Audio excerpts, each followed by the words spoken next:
आज की यह घटना आपकी आत्मा को जागृत कर देगी, इसीलिए अनुरोध है कि वीडियो को अंत तक देखिएगा।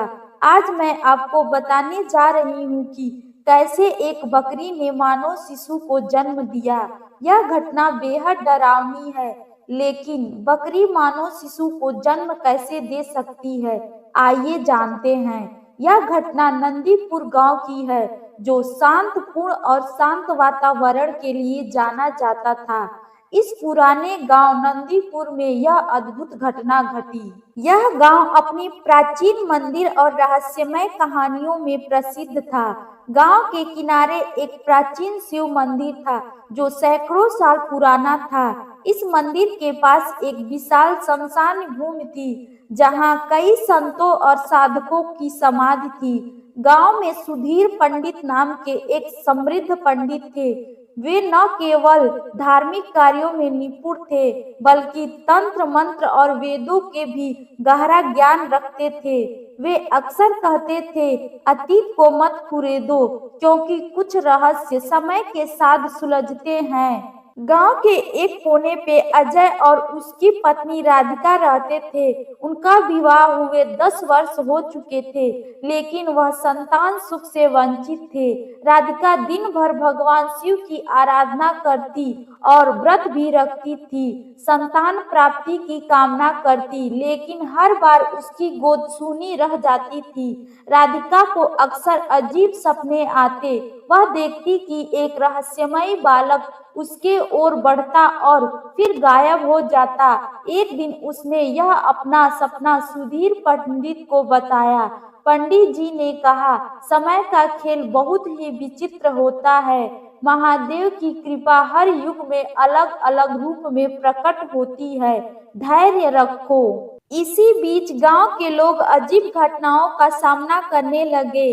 शमशान घाट से रहस्यमयी आवाजें आने लगी। कुछ ने दावा किया कि रात के अंधेरे में वहां एक काला छाया घूमता है। गांव में कौशल तांत्रिक नाम का एक व्यक्ति था, जो काले जादू में निपुण था। वह शमशान की राख और अस्थियों से शक्ति प्राप्त करने की साधना करता था। उसे यह भनक लग गई थी कि इस गांव में एक अलौकिक संतान जन्म लेने वाला है, जो अपरंपार शक्ति से निपुण होगा। उसने ठान ली कि वह इस शक्ति को अपने अधीन करेगा। एक रात अजय और राधिका महादेव की आराधना कर रहे थे। तभी अचानक उसके द्वार पर एक अजीब सी बकरी आ खड़ी हुई। उसके शरीर पर संस्कृत श्लोक जैसे चिन्ह बने थे और उसकी आंखों में एक रहस्यमयी तेज था। वह बकरी को अपने घर में ले आए और उसे कुछ रोटी खिलाया। उसके बाद सुधीर पंडित को सारी बात बताई।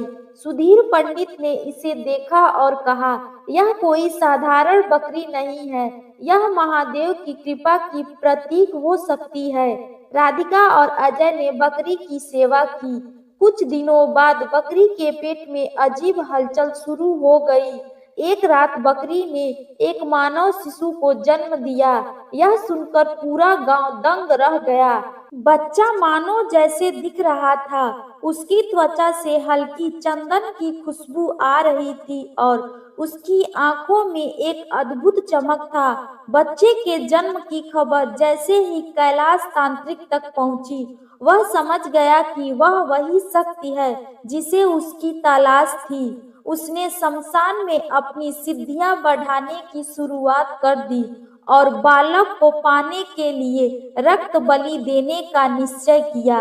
पंडित सुधीर को इसका आभास हो गया। उन्होंने गांव वालों को सतर्क किया और महादेव की विशेष आराधना शुरू की। उन्होंने अजय और राधिका को बालक की रक्षा करने का निर्देश दिया और कहा, यह बालक किसी साधारण माता पिता के संतान नहीं है, बल्कि स्वयं महादेव के कृपा का प्रतीक है। इसे संसार के अंधकार से बचाना होगा। कैलाश तांत्रिक ने अपने काले शक्तियों के बल पर एक रात गांव में आक्रमण किया। वह अपने साथियों के साथ बालक को चुराने आया, लेकिन तभी सुधीर पंडित ने महाकाल का आह्वान किया। अचानक पूरा गांव ओम नमः शिवाय के मंत्र में गूंज उठा। महाकाल की शक्ति से तांत्रिक की काली शक्तियां निष्क्रिय हो गई और उसकी सिद्धियां विफल हो गईं। अंततः वह भस्म हो गया। इसके बाद पंडित जी ने घोषणा किया, यह बालक स्वयं शिव की कृपा का प्रतीक है। यह धरती पर धर्म और सत्य की स्थापना के लिए आया है। गांव वाले ने बालक को शिवांश नाम दिया और उसे प्रेम पूर्वक पालने लगे। यह कहानी हमें यह सिखाती है कि भगवान की लीला अपरंपार है और जब अधर्म बढ़ता है तो ईश्वर किसी न किसी रूप में धर्म की स्थापना के लिए प्रकट होता है। हर युग में अधर्म का नाश निश्चित है और धर्म का विजय सदैव होता है। यह वीडियो आपको कैसा लगा कमेंट बॉक्स में लिखिएगा। वीडियो पसंद आई हो तो एक लाइक और चैनल को सब्सक्राइब कीजिएगा। धन्यवाद।